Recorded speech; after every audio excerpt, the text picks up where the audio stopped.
Troisième stratégie business, la stratégie de spécialisation, dite aussi stratégie de focalisation. Cette stratégie se fonde sur l'idée que l'entreprise va se cantonner à un marché limité, soit limité géographiquement, soit limité en termes de chiffre d'affaires, c'est-à-dire par rapport aux besoins des clients. L'entreprise va répondre à un besoin précis pour un segment de clientèle qui va être limité. Quels sont les avantages recherchés par les entreprises qui choisissent cette stratégie? Et bien souvent, ce ne sont pas tant des avantages qui sont recherchés que des contraintes que l'entreprise subit. Une petite entreprise ne peut par définition pas directement s'adresser à une clientèle trop importante et proposer des produits très divers dans le monde entier. Donc, l'entreprise étant trop petite, pour éviter une compétition trop forte, elle va essayer de se créer une sorte de niche stratégique.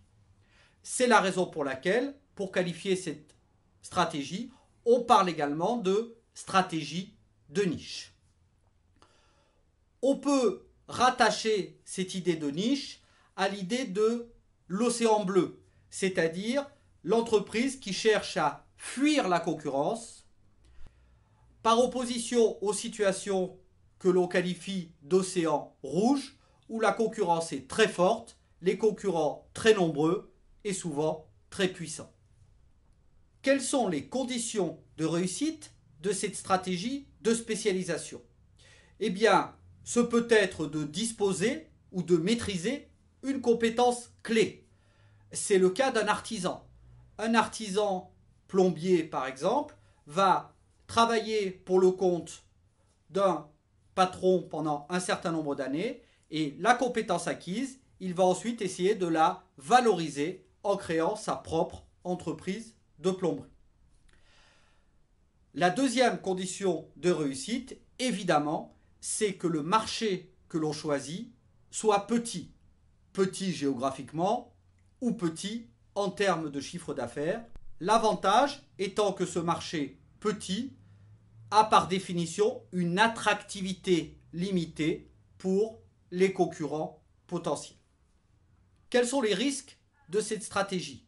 Bien, justement, que cette attractivité du marché augmente. Autrement dit, que le marché grossisse, ce qui est susceptible d'attirer plus de concurrents et donc représente pour l'entreprise le risque de devoir faire face à des concurrents beaucoup plus puissants qu'elle, voire même d'être racheté par un de ces nouveaux concurrents.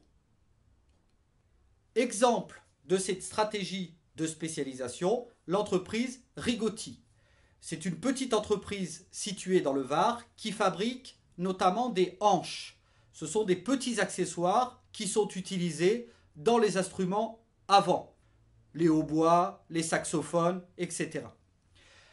C'est évidemment un marché qui est limité en chiffre d'affaires puisque les utilisateurs de tels instruments ne sont pas très nombreux. Pas très nombreux, cela ne signifie pas qu'ils sont concentrés géographiquement, c'est-à-dire qu'ils se situent tous au même endroit. La preuve en est, l'entreprise Rigotti fournit certes ses hanches en Europe, mais elle a également des clients partout dans le monde, notamment au Japon et aux États-Unis.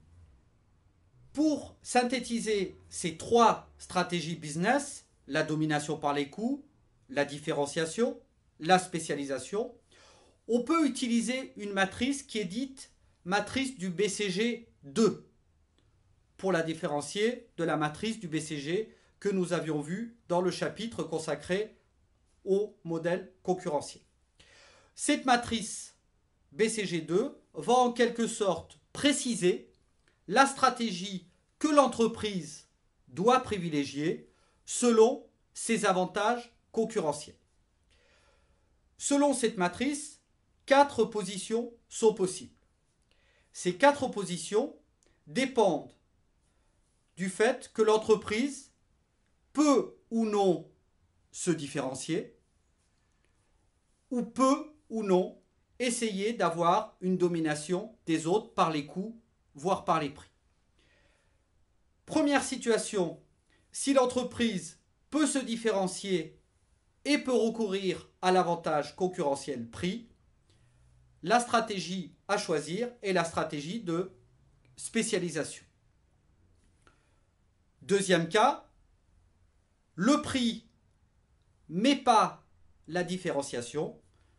Dans ce cas, la stratégie à privilégier est une stratégie dite de volume. On va produire beaucoup moins cher.